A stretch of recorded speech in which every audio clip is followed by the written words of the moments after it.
Предлагаю вашему вниманию сегодня белые пинетки. Я пряжку располагаю таким образом, чтобы я оставлю расстояние для того, чтобы ставить стелечку. И соединяю ее с точно такой же над другой подошвой. По окончанию работы должно составить 38 петель.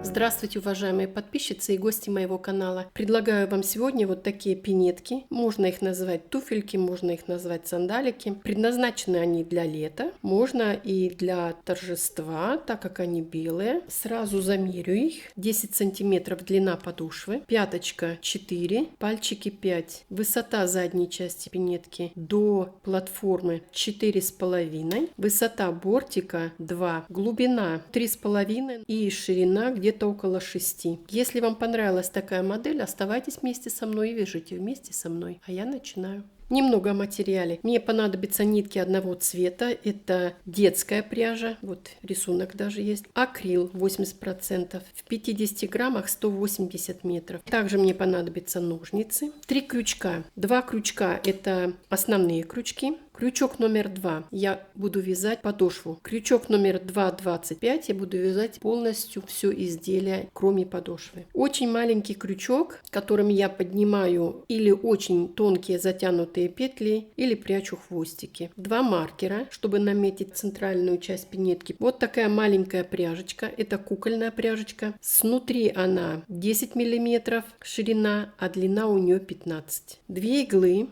Одна игла для того, чтобы пришить вот этот внутренний хлястик, и тонкой иглой для того, чтобы пришить пряжечку к моему изделию. И фетровая стелька. Для вязания моей модели мне понадобится 2 подошвы. Одна будет внутренняя, другая будет внешняя. С изнаночной стороной они будут располагаться вот таким образом, и плюс вовнутрь будет вкладываться вкладыш, фетровая прослоечка. 2 подошвы плоские, они у меня уже связаны. Вязала эти подошвы крючком номер 2. Подошва у меня начинается из 17 воздушных петель. По окончанию работы 72 петли. В моей подошве она начинается не с середины задней части, не с середины пятки, а с боковинки. Значит, соответственно, подошва не симметричная. Начинаю здесь меньшее количество петель, а здесь, доходя до точки, вот до определенной, у меня большее количество петель. Если у вас есть своя подошва, приходите со своей и вяжите мое изделие.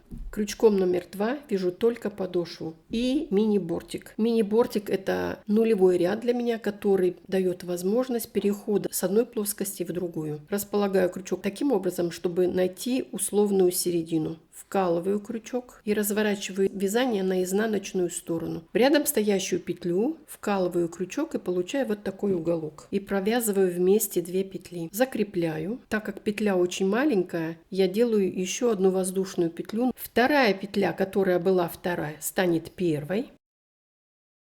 И плюс рядом стоящая петля. Точно так же формирую уголок, провязываю вместе столбик без накида. Вторая петля становится первой, рядом стоящая петля, провязываю вместе столбик без накида. Так мне нужно провязать полностью весь ряд. Ту часть, которую мы вязали, вот петли остаются для, например, вывязывания какого-то очень красивого канта или для привязывания подошвы. С другой стороны, открытые петли, из которых я буду дальше вязать мой бортик. Я провяжу этот мини-ряд самостоятельно и покажу вам следующий этап работы. Итак, я провязала мини-бортик. У меня осталась последняя петля соединительная, чтобы закончить этот ряд. Соединительная петля, закрепляю. И из этой же петли вывязываю вновь петлю. Теперь перехожу я на другой крючок большего размера 2,25 и буду вязать бортик. Он у меня состоит из 5 рядов столбиками без накида. 4 ряда я буду вязать без изменения. Это значит, у меня должно по-прежнему остаться 72 петли. Я провяжу 4 ряда и покажу вам заключительный 5-й ряд, где я буду убавлять петли. Я провязала 4 ряда столбиками без накида и начала 5-й заключительный ряд. В работе появились маркеры. Я отметила центральные 20 петель для того, чтобы убавить на мысе 4 петли. Петли под маркерами в работе не участвуют. До маркеров все вяжется без изменения, столбиками без накида. Снимаю маркер, петлю под маркером провязываю столбиком без накида и со следующей петли начинаю убавлять. Беру за переднюю часть петли первый раз и второй раз. Провязываю вместе столбик без накида. Интервал между убавлениями будет 4 петли. 1, 2, 3, 4. Следующее убавление точно так же из середины петли полупетля первый раз и второй. Провязываю вместе столбик без накида. Я уже убавила 2 раза, мне еще остается 2 раза с интервалом между убавлениями 4 петли и провязать до конца без изменений после маркеров. Я это сделаю самостоятельно и покажу вам следующий этап работы. Бортик полностью связан, состоит он из 5 рядов, 4 ряда столбики без накида без изменения. В 5-м ряду я убавила 4 петли, значит, соответственно, у меня сейчас открытых 68 петель. Я откладываю это в сторону и буду приступать к вывязыванию вот этой части. Вывязывается это отдельно. Набираю 5 воздушных петель крючком 2,25. 1, 2, 3, 4, 5. И со второй петли начинаю вязать столбиками без накида. Значит, у меня в работе будет 4 петли. Мне нужно связать вот для этой части и для загиба 16 рядов. Я свяжу это самостоятельно и покажу вам следующий этап работы. Связала планочку, состоящую из 4 петель в ширину и 16 рядов в высоту. Теперь я буду формировать первый ряд и буду вязать я столбиками с одним накидом. Из каждой петли буду вывязывать по 2 петли. Воздушная петля, накид, первая пара и так далее. Из каждой петли 2 столбика с одним накидом. Закрепляющие. Разворачиваю вязание и следующий ряд будет столбиками без накида до конца.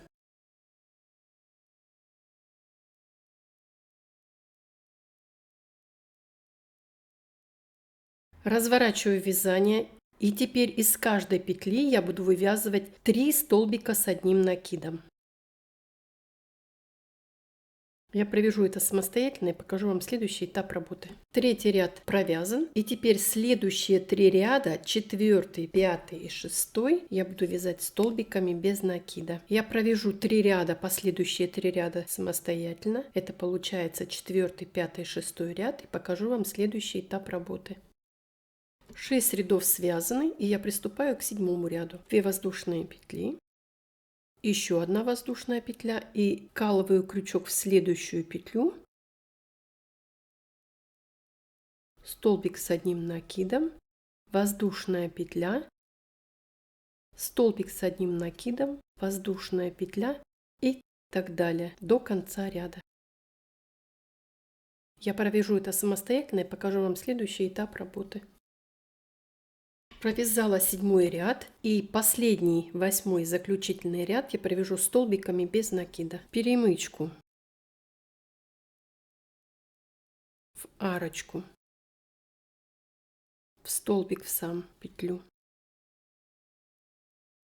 в арку и так далее. Вот таким образом. Я провяжу это до конца и покажу вам следующий этап работы. По окончанию работы должно составить 38 петель. Вот я закончила с этой стороны лицевыми петлями, но буду привязывать, чтобы у меня были изнаночные петли наверху. Вот хлястичек у меня с правой стороны и закончила у меня нить с правой стороны. Беру свою пинетку, которую я отложила в сторону, наметила маркерами 38 петель. И теперь буду вот таким образом петля в петлю привязывать их. Петли под маркерами в работе не участвуют. Соединять я буду 2 детали соединительными петлями по лицевой стороне. Обязательно смотрю, чтобы каждая петля была в работе, не было пропущено ни одной петли, поэтому надо аккуратненько смотреть с 2 сторон.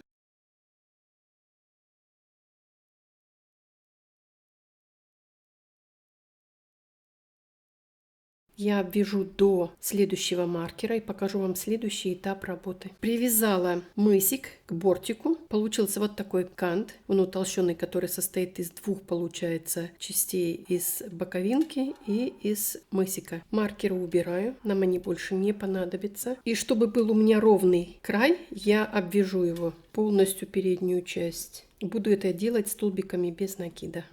Вверх и вниз спускаюсь вот до этой точки. Я провяжу это самостоятельно и покажу вам следующий этап работы. Обвязала с двух сторон. С одной стороны оставила небольшой кусочек нитки для того, чтобы делать иголку, для того, чтобы пришить вот этот хлястик. Вот таким образом. Я пришью. Здесь сложности нету, чтобы этот хвостик мне не мешал. И покажу вам следующий этап работы. Передняя часть пинетки готова. И теперь приступаю к задней части пинетки. Сначала я буду вывязывать 2 укороченных ряда. Первый укороченный ряд я начну с 5-й петли. 1, 2, 3, 4. Вот с этой петли я начну вязать укороченный ряд. Первая петля закрепляющая, и не буду формировать нормальную петлю, начинаю вязать дальше. Одновременно ввязываю хвостики в вязание.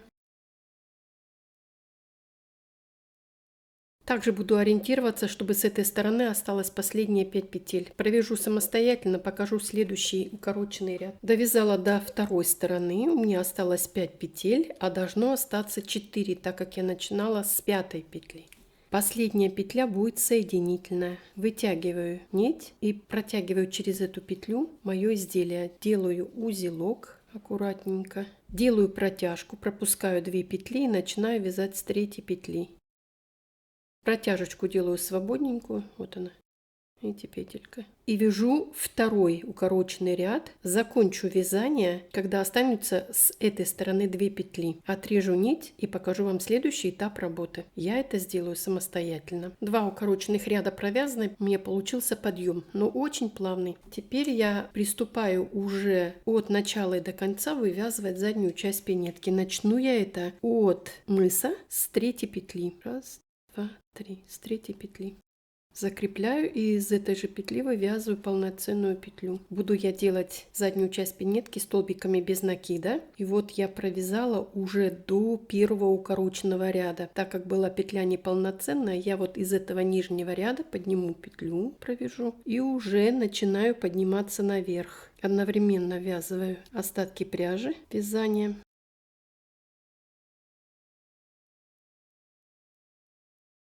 Вот посмотрите, что у меня получается. Постепенно этот подъем сгладится и будет выглядеть вот таким образом. Я провяжу это до этой точки, не прибавляя, не убавляя, провязать 6 рядов в высоту. Не забуду оставить такое же расстояние, как и я начинала, и 6 рядов в высоту. Я провяжу это самостоятельно и покажу вам следующий этап работы. 6 рядов в высоту связаны, и теперь я буду формировать хлястик. Если мне надо сделать справа налево, то я буду вот из последней нити уже формировать 35 воздушных петель. Но так как у меня уже хлястик связанный, и это очень просто, то я вам покажу, как я делаю с другой стороны. Я беру другую нить и привязываю последней петли 36 воздушных петель. 1, 2, 3 и так далее. Мне нужно 36 петель. Почему с этой стороны 35, а с этой 36? Потому что последняя петля в работе участвовать не будет. Она будет узелком. Я отрежу нить и продолжу вязание вот уже с этой стороны. Я нить не обрезала, петля осталась. Прибавила дополнительные 36 петель, а в работе будет 35 на хлястик, и буду вязать, продолжать дальше. Я сделаю 36 петель, отрежу нить и покажу, как я вяжу хлястик. Набрала 36 петель, отрезала нить, и теперь буду продолжать вязание вот именно с той стороны, где я закончила. Петля подъема, вязать заднюю часть пинетки и плюс мой хлястик. Так мне нужно провязать туда и обратно. Это должно у меня составить 2 ряда сначала. Я провяжу это самостоятельно и покажу вам следующий этап работы. Связала хлястик, но он недостаточно широкий, он отличается от хлястика другой пинетки. Вот посмотрите, высота практически одинаковая, ну не считая еще второй подошвы. Если ориентироваться вот так, то вот по высоте они одинаковые. Поэтому хочу с внутренней стороны привязать еще один ряд. Вот таким образом.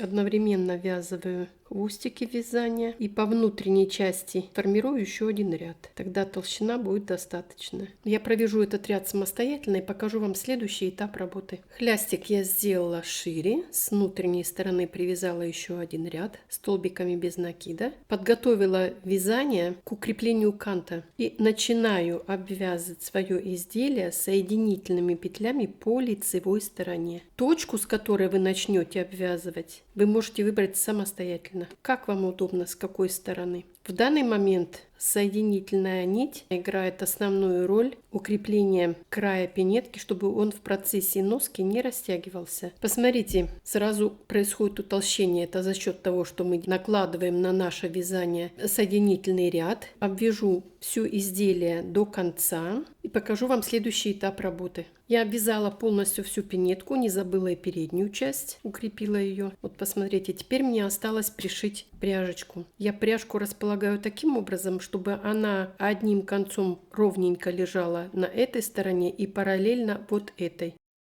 Придерживаю пальцем, намечаю и пришиваю. Я пришью пряжку самостоятельно и покажу вам последний этап работы, как я соединяю все подошвы. Итак, пряжечку пришила, практически изделие готово. Перед тем, как я буду привязывать мою подошву, я проверяю, какие хвостики внутри. Я вот так разворачиваю ее на лицо и удаляю все хвостики, потому что я предварительно их уже все укрепила.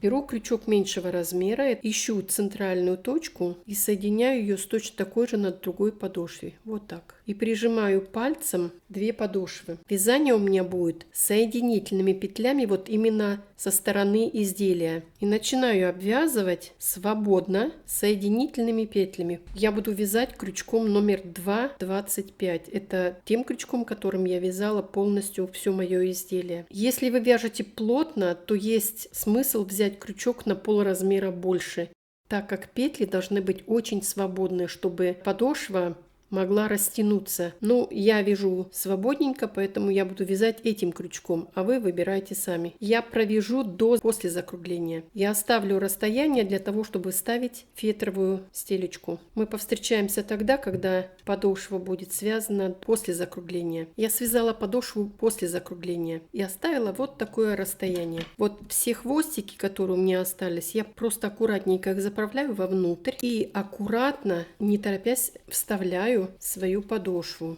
чтобы она нигде не завернулась и чтобы она ровно легла. И начинаю обвязывать аккуратненько, она потихонечку будет входить. Провяжу это до конца и покажу, как я прячу хвостики, которые остались при вывязывании и при соединении двух подошв. Подошва полностью привязана, и у меня остались два хвостика. Я выведу два хвостика в одну сторону. Теперь разворачиваю заднюю часть так, чтобы мне был виден кант. Ищу эту точку вот так и подбираю два хвостика. Вывожу вовнутрь, завязываю легкий узелок, чтобы не деформировать петлю. И следующий уже более-менее плотный, чтобы не распустилась. Крючком выбираю, куда буду прятать хвостики, распределяю их по разным сторонам, подтягиваю и лишнее отрезаю. Теперь мне осталось привести ее в порядок, немножечко оттянуть, чтобы она выглядела симпатично. Крючком помогаю, чтобы сделать протяжечку. Еще абсолютно новое вязание, поэтому немножко сложно, но все будет хорошо. Расправляю с двух сторон. И у меня получилась симпатичная пара маленьких беленьких пинеток. Вот так они выглядят в подошве. Очень хорошо гнутся. Эластичная пряжа детская, очень легкая и очень мягкая. Очень красиво смотрятся пинетки. Мне очень понравилась такая модель. Я желаю вам мира, добра, гармонии. Если у вас не получилось, то получится в следующий раз. Вяжите в удовольствие. До свидания, до следующих встреч.